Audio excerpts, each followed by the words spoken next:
guys, it's Molly from Goblin House Tarot, and today I'm gonna do the tag that's going around. I think it was Hermit's Mirror who started it, the 12 deck tag.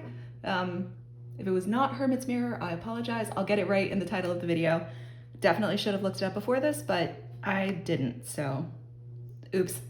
So let's just jump right in. The first is 3 decks that you felt called to use immediately when you got them in, and why.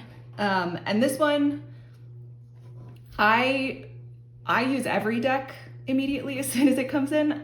If I buy a deck because I want to use it right away, so that's kind of all my decks. But I decided to pick out 3 that I was like super excited for, like waiting for the mail truck, could not wait to get this deck in. So that's kind of how I decided to interpret this tag. And the first one is a deck that I've had for a while, and that is the R Black Tarot, or maybe just the Black Tarot. I think it's the R Black Tarot. This is a deck that I saw on Facebook, I think, and I'm not a big Facebook person. I don't spend a lot of time on Facebook, but I just happened to be scrolling one day. I saw this art and it grabbed me immediately, and I messaged the artist and I was like, oh my gosh, are there still decks available? Because I think he had been talking about pre-orders or something like that. This was a few years ago.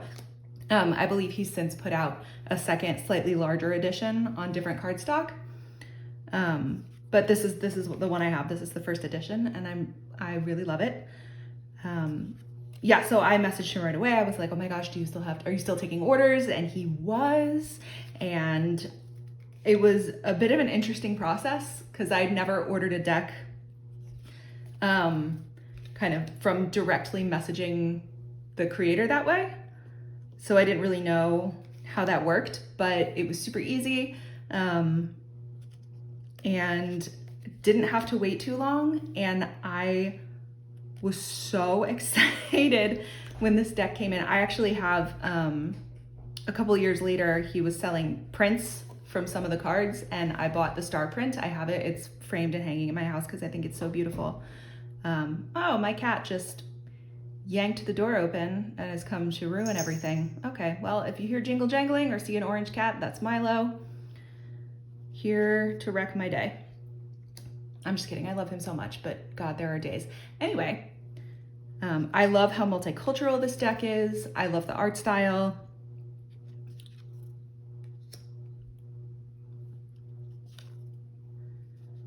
I love this 6 of Swords. I think that's a really beautiful interpretation.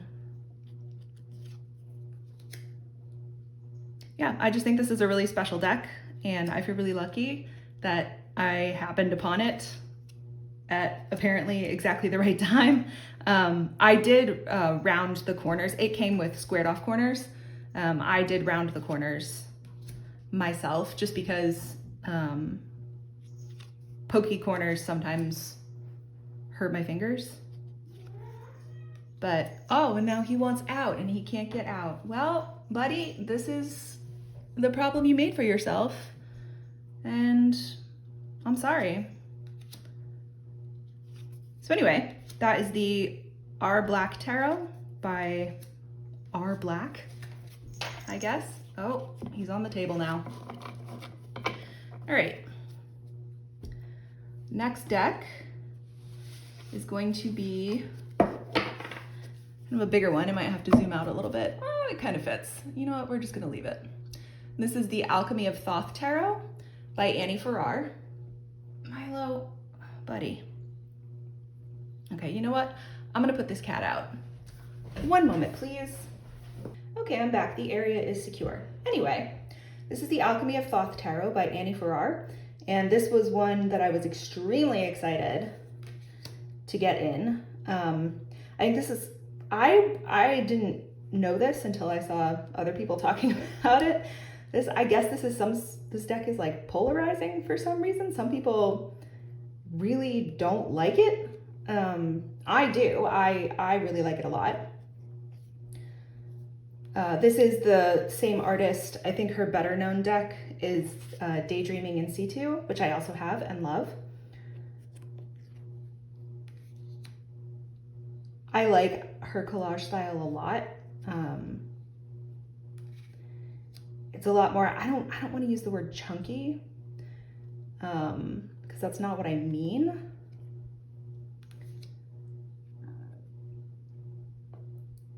I don't really know how to describe it.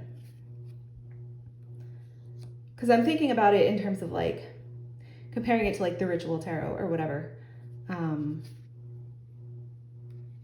Yeah, I don't know. It's a different style to me that I don't know how to explain, but I really, really like. And I started getting interested in studying Thoth last year. And I have a few Thoth decks in my collection now, and this is a really special one. I think it's beautiful. I love the, where's what? Yeah, I like how she does these kind of cutout pips. It's the same, she does this with her Daydreaming in C2 deck as well.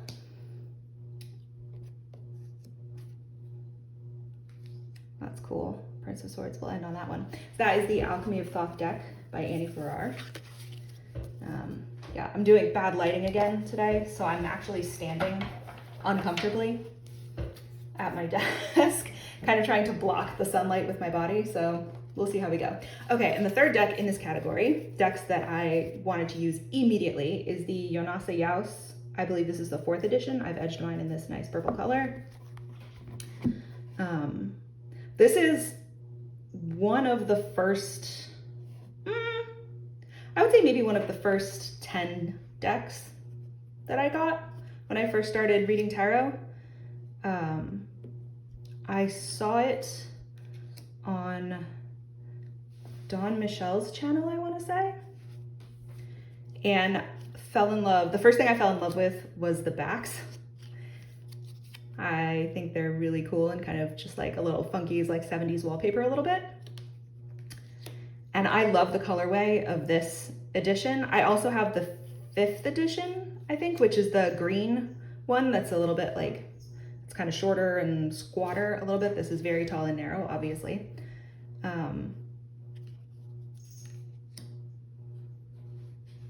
But this is the first one of hers that I got. And something about the purples and the yellows and the greens together really does it for me. I can't explain it. And I mean, her art is incredible. My gosh. Look at that. The seed and then the roots going down. The 9 of coins.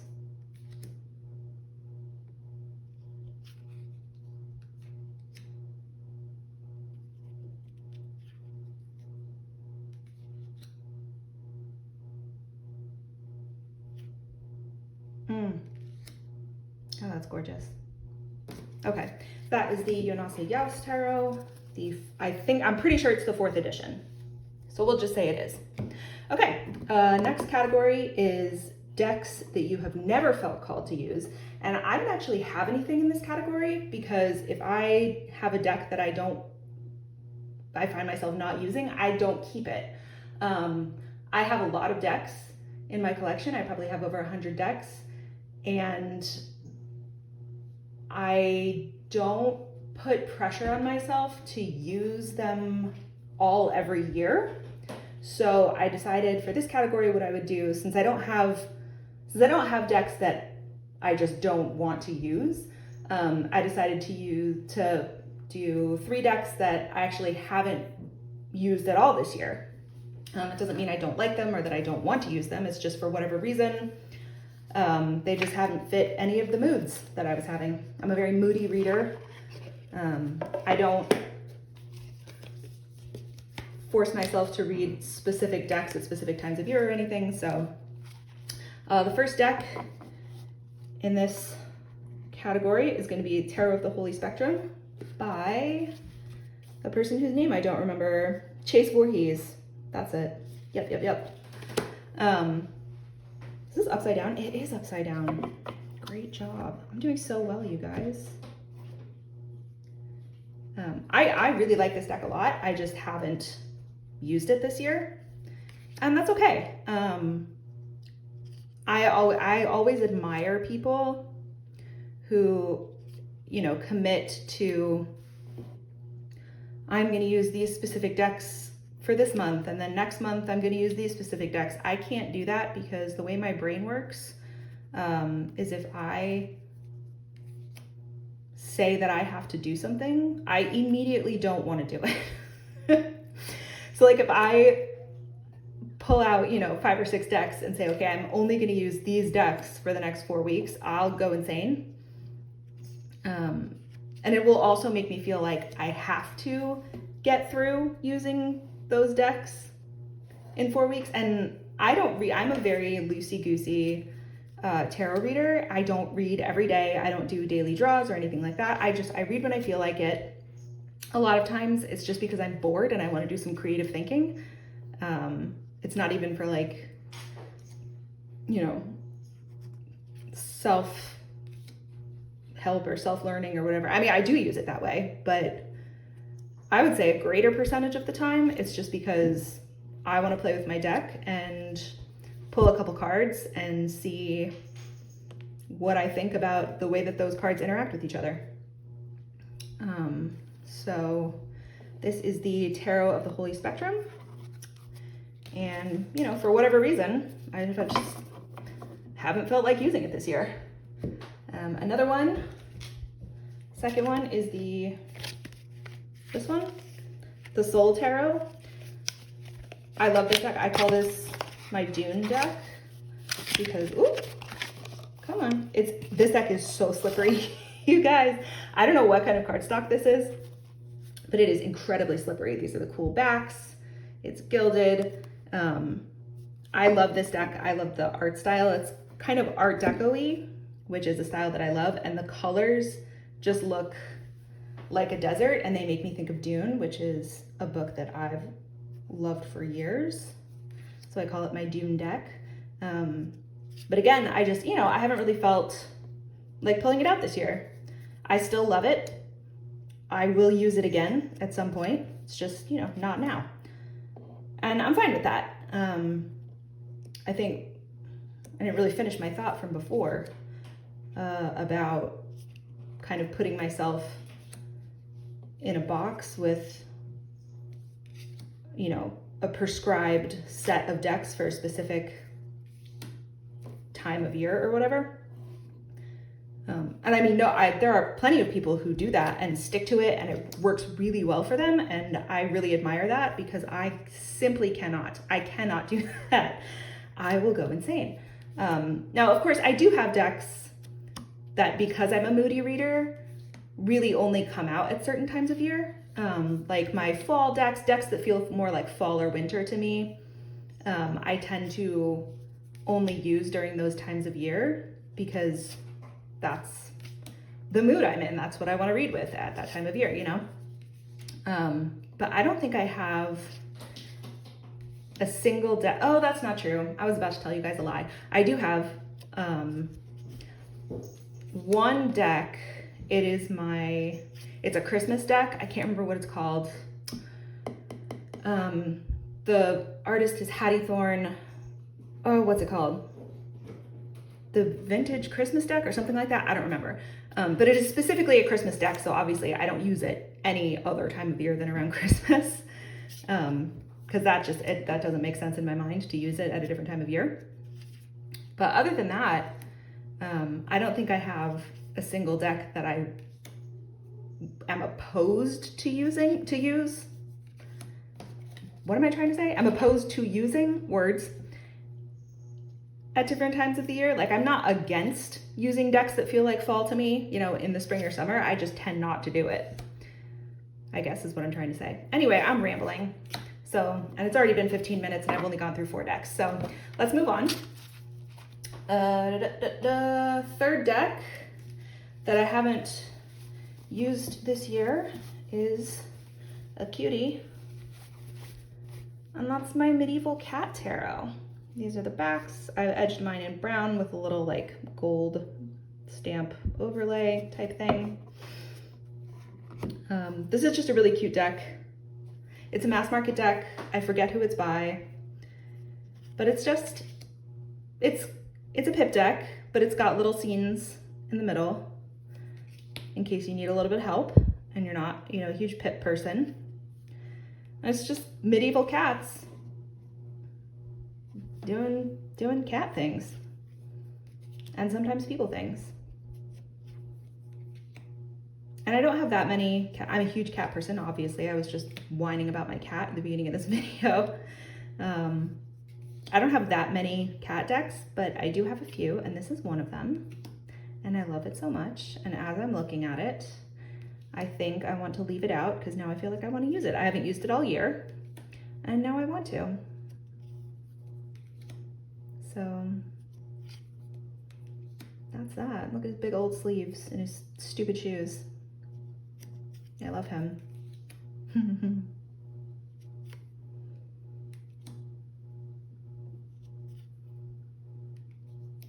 Aww, so cute. Okay, so that is the medieval cat deck, which I haven't used at all this year, but I think I will after this video. Okay, third category is 3 decks that you want to do a deep study on. And once again, I'm not a big deep study person. But I do have decks that I want to spend a little more time with and use kind of very intentionally. So I guess the closest I could come to saying I want to do a deep study on this deck is this deck. This is the Celtic Book of the Dead. It comes in this big old box by Caitlin Matthews. I'm sorry, not Caitlin Madison. That's somebody else. Illustrated by Danuta Meyer. Can we focus in on that a little bit? There we go. Illustrated by Danuta Meyer. Okay. Ow. Sorry. Just wanged my camera. This deck is based on a very specific system, I think. Sorry, it's kind of hard to get out of the box. I don't mind boxes like these, but for whatever reason, this one is a huge pain in the ass. So this is the Celtic Book of the Dead. It comes with this guidebook and there we go. I'm sorry, I didn't realize it was so out of focus. It's based on, I'm not entirely certain because I haven't gotten super into it yet. But it is based on the Celtic realm of the dead, I guess, which I always, I'm always a little bit skeptical when it comes to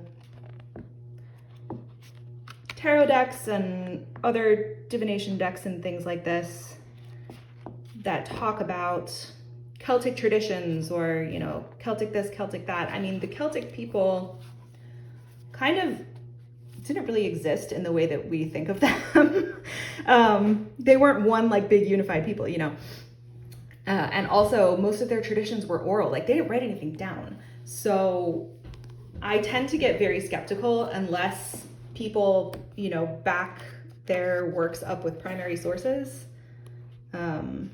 Like this has a pretty extensive bibliography, which makes me feel better.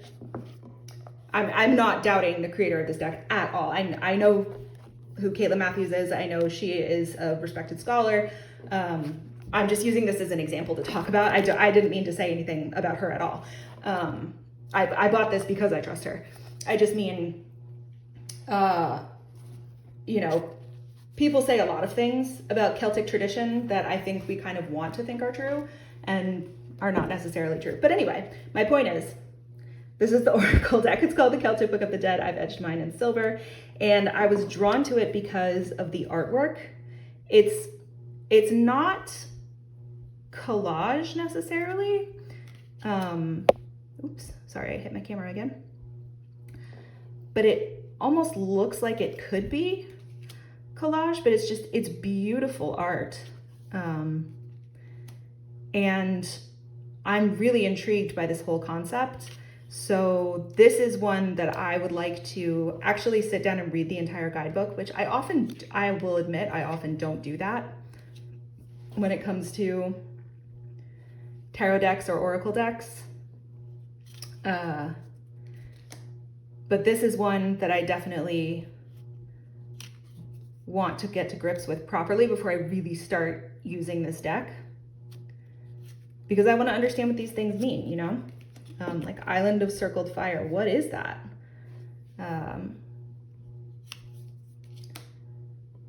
Yeah, Island of Otter. I want to go to the Island of Otters. Oh my gosh. I mean, otters are kind of mean, but they're so cute.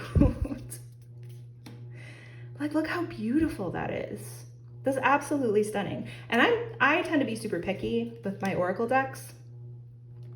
But this one, I don't know, this one just really grabbed me. And I'm really looking forward to diving into it and getting to know it and getting to know the mythology and learning more about it. So that is the Celtic Book of the Dead by Caitlin Matthews. And all right, put that over here. Okay, second deck in this category is going to be the Marea Tarot, or the Marea Tarot by Masa Kulenovic. And this is a Thoth deck, an illustrated Thoth deck. And the reason I picked this deck is Thoth for me is really an intellectual pursuit. I think it's fascinating. And the way this guidebook is structured, it really delivers a concise explanation of a lot of different things that I'm working on learning more about. Okay, so like for the Sun card, it tells you the astrology, the letter of the Hebrew alphabet that is associated with it, its place on the tree of life and the path, and then all the symbolism. And then the best part is when you get into the minors, these are chords. Okay, it tells you the astrology associated with that minor, a little bit about that and what that means, the major arcana cards that are associated with those two astrological symbols, bodies, whatever. And once again, it's place on the tree of life and the symbolism, etc. It also includes this handy fold out on really sturdy coated paper, handy fold out of the tree of life. I could zoom out, but I'm not going to. And then on the back has the deck-in wheel, which is great. And then the cards themselves, which I'm trying to get out of the box now. The cards themselves are absolutely stunningly beautiful. She is an incredible artist, and it's very reminiscent of the original Thoth deck that was illustrated by Lady Frida Harris, obviously. So when I'm in the mood to sink my teeth into Thoth and really do some hard thinking about it, this is the deck that I tend to pull out to do that with.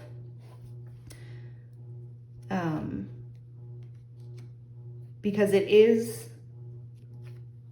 a pretty close echo of the original Thoth artwork, with her own interpretations put on it, obviously, but she does an incredible job, and the guidebook is so, so helpful.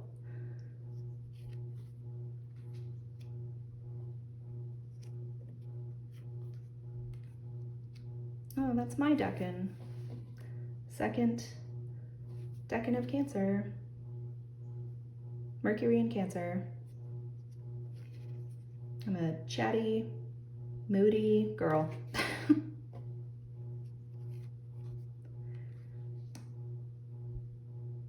That is so beautiful. Oh my God.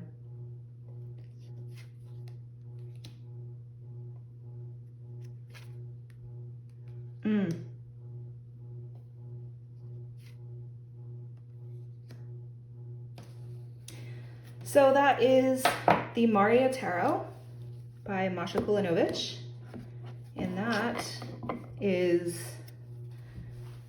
what I use when I want to play around with Thoth, because she was extremely helpful about it. The third deck in this category is also not one that I would say is like a deep study deck for me. Sorry, I'm just pulling it out of the box.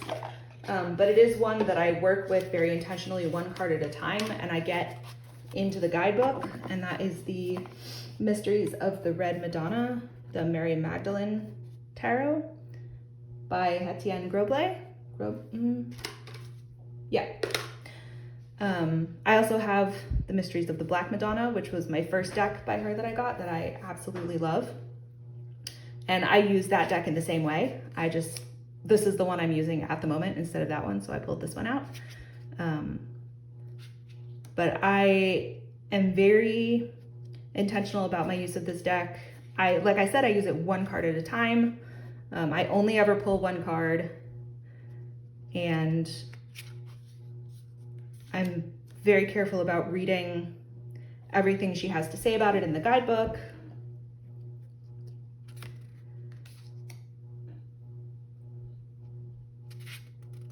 And it's not one that I use every day or anything like that. I really need to be in the mood to use it because it's a really special deck and it's beautiful, and I like to take my time with it and make sure I'm exploring everything that I can in each card, because there's so much going on here. She has done an incredible amount of research, an incredible amount of work on the art, the way that she has built every single one of these altars and then photographed them. Sorry, I'm just trying to keep it a little bit centered.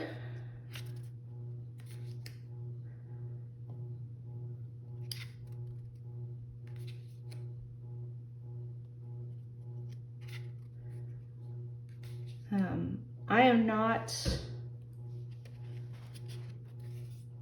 a Christian, but I do have a lot of interest in the figures of both Mary Magdalene and the other Mary, the Virgin Mary. I think it's the symbolism that sucks me in. I think if I were going to be a Christian, I would probably be a Catholic, just because it seems like the most ritualistic and magical and coolest. But I'm not. But I do like studying this kind of thing as kind of an intellectual pursuit. And I just think this deck is really beautiful, and it's one that makes me really take my time and helps me learn some new things. So that is the Mysteries of the Red Madonna Tarot, the Mary Magdalene Tarot by Hettienne Grobler. And that wraps up the third category, which is decks that I want to do a deep study on. And the last category is decks that I would like to use before the end of the year. So I've got 3 more decks that I simply haven't used at all this year for whatever reason, but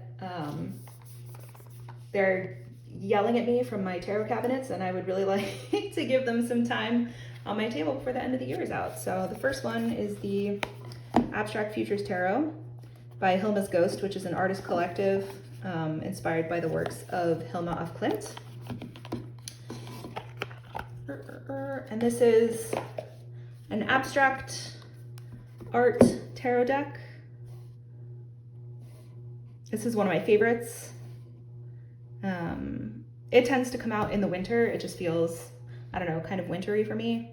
So I haven't really used it at all this year, but I think it's definitely going to be coming into play at some point in the next few months. Winter is kind of short where I live. I'm from New Jersey, but for the last 10 years, I've lived in the South, in the Southeast, and it is not my preferred climate at all. And we don't really get a lot of winter, but we do get some colder temperatures, and that's when this deck tends to come out. So I'm really looking forward to that. I don't doubt that at some point before the end of the year, the mood will strike me and I'll pull it out and have some fun with it.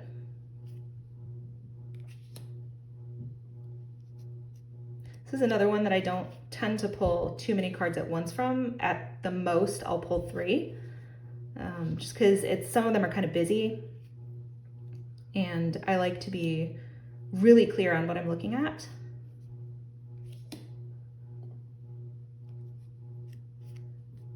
I just realized my ceiling fan is making the most annoying noise, and I'm sorry if you guys can hear that. If you've been able to hear that for this whole video, I'm really sorry. I like this tower. I think it kind of looks like a lighthouse with these rays coming out.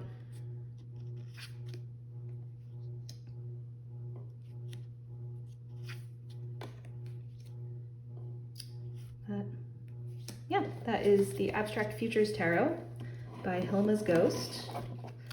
Just squeeze this out of the way. Okay, the second deck in this category, I don't know if I'm gonna remember what it's called because I don't keep it in its box. I keep it in this little bag that I made. These are the backs. This is a vintage deck. This is an Italian deck. I think it's called the Cagliostro Tarot. And it's pretty small. Like this, I have small hands. This is my hand. It's pretty small. And it is not a Marseille deck, but it's a pip deck, but it's kind of, I don't know, Marseille inspired, I guess, the way the pips are arranged in some of them, maybe, but the majors are really where it's at for me. These were drawn in the early 1900s, these majors. Yeah, see, this is that very typical Marseille style, and I'm not entirely sure what the deal is with these dates. I don't know if that's the decan or whatever. It's also got the playing card associations, and it's got upright and reversed meanings, which sometimes line up with what I consider like traditional tarot meanings and sometimes not. It's a strange little deck, but I really like it. I did not include it in my Marseille tarot, my video about all my Marseille decks, simply because I don't technically think of this as a Marseille deck. I don't think that's what it was meant to be, but it's a cute little deck that I really like, that I enjoy reading with, and you know, for whatever reason, I just haven't gotten around to using it. So my favorite card in this deck is Temperance. I'm gonna try and find her before we move on. Nope. She'll probably be the last card in the deck. Come on.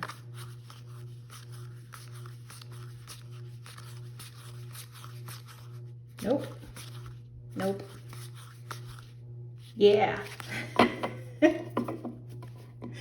I love this Temperance card. I love her little sandals. I love her little, I don't know. She looks like she's going for a walk on the beach in an Egyptian-inspired outfit in the 20s, the 1920s. I don't know. I really like her a lot. Anyway, that is the Cagliostro Tarot. And I think it's from like the 80s or something. I'm not sure. I need to look at the box. I have it somewhere. And the last deck in this category, and the last deck I have to show you today, in the decks that I want to use before the end of the year, is the Trickster's Journey Tarot. This is a beautiful mass market tarot deck. The production quality is crazy good. I can't remember. Let me see if it says on the box who the, yeah, by Jaus. Let's see, yeah, Jaus is the creator of this deck. And it's just such a beautiful deck. Let me focus in on it a bit more. There we go. It's these beautiful watercolor illustrations based on, I believe, Chinese mythology.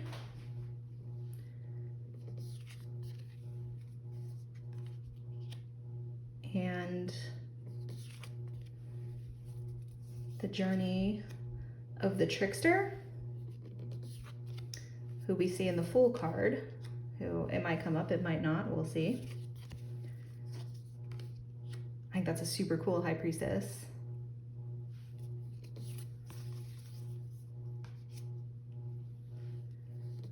But I just think these drawings are extremely beautiful.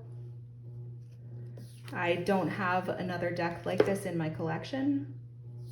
I'm trying to remember if I have any other watercolor decks. I think I have a couple of other watercolor decks, but not like this. This deck is really special.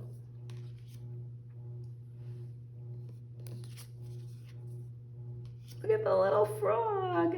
Hi, buddy. Oh my gosh, he's so cute.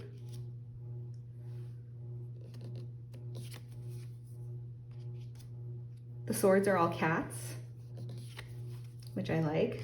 The coins are these lizard type creatures. The wands are birds, which I think is interesting. And the cups are frog and turtle type creatures, I believe.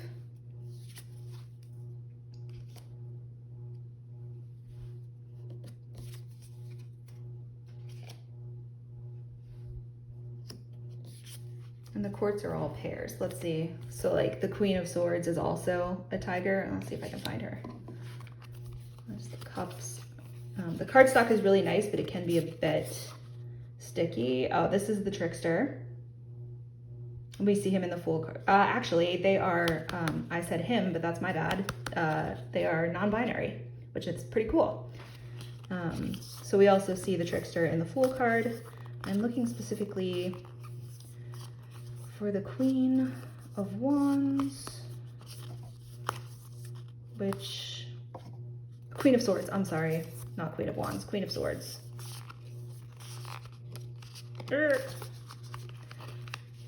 Jesus Christ. I'm having a hard time because everyone is watching me. Haha, yeah, there she is. So the court cards are all these matching animal pairs. So there we have the King of Swords and the Queen of Swords. These two big, cool, predatory cats. Which rules. So that is the Trickster's Journey Tarot by Jaus. And that's all I have to show you guys today.